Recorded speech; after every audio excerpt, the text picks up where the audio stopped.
They handed it to me with smirks. A cousin snorted. My brother didn't even hide his laugh. Phones came out. Pictures snapped. I didn't argue, didn't defend myself. I just smiled. Then, slowly, I reached into my bag and pulled out a thick stack of papers, stapled, official, important. I held them in both hands, high enough for everyone to see. And without a word, I tore them in half. Page after page, shreds drifting to the floor like pale confetti. The room went quiet. By the time I walked out, some of them were already picking up the pieces. That's when they realized what I'd destroyed. It was too late. It started years ago, long before this reunion.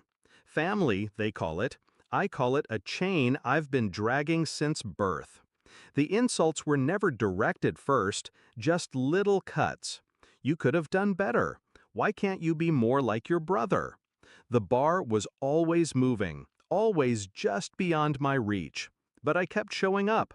Birthdays, weddings, funerals. I brought gifts, paid tabs, took days off to help when pipes burst or cars broke down. I thought that's what you did. You give, you hold them up, you keep the peace. Turns out, they saw kindness as weakness. The shift was slow. A cousin borrowing money just until next payday and never returning it. My sister asking for help with her mortgage while mocking my job in the same breath. And then the will. When my father died, the estate was mine to divide. He'd left it to me to handle fairly. Fairly. That word rotted in my mouth. They circled me like vultures, each with a reason they deserved more. I could have kept it all. The paperwork was clear, but I didn't. I gave them shares that made them rich overnight. Their gratitude lasted less than a week. The breaking point came last year. I'd paid for a rental house by the lake, a week for all of us to be together. Food stocked, bedrooms assigned, every detail arranged. I thought maybe, just maybe, this time it would be different. But they mocked the menu, complained about the beds.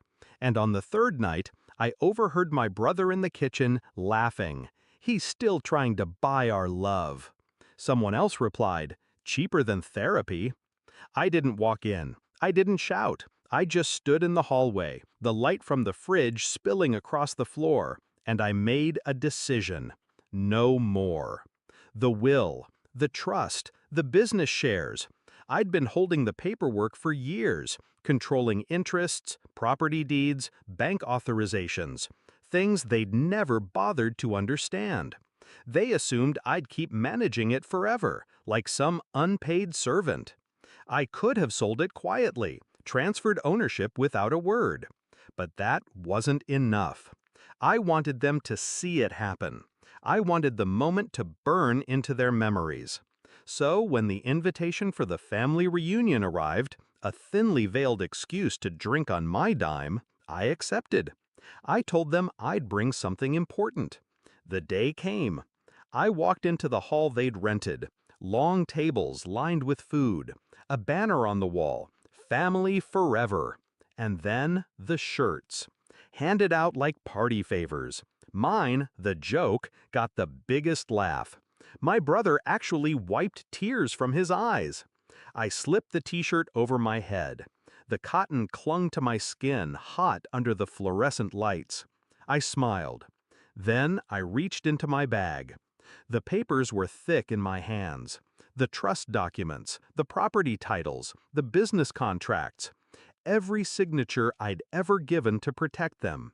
Every legal string that tied me to their well-being. I looked at my brother first. His grin faltered. At my sister. She tilted her head, sensing something shift. Then, rip. The first tear echoed in the quiet. The second made my cousin's fork freeze halfway to his mouth. I kept going. Page after page, the sound sharp, final. No speech, no explanation. By the time the last scrap hit the floor, my hands were empty. I turned and walked toward the door. Behind me, chairs scraped back. "What was that?" my brother's voice, tight now. "What did you just do?" my sister. They gathered around the shredded pile. Someone picked up a page. I heard the words whispered. "Property transfer. Relinquish all claim." And then, louder, panic creeping in. "These were the deeds. He just—" I stepped outside into the cold evening air. The laughter was gone. Inside, voices rose, overlapping, urgent. They understood now. No more free vacation homes. No more rental income from properties I managed. No more dividends from the business I kept afloat. No more safety net. They had mocked the one person holding it all together. And now I had let go. People like to think revenge is about rage. It's not. It's about patience, precision, choosing the moment when silence will cut deeper than shouting. As I walked away, I didn't feel anger. I felt light, free. They'll spend months trying to undo what I did in minutes. They'll fight each other over scraps. And every time they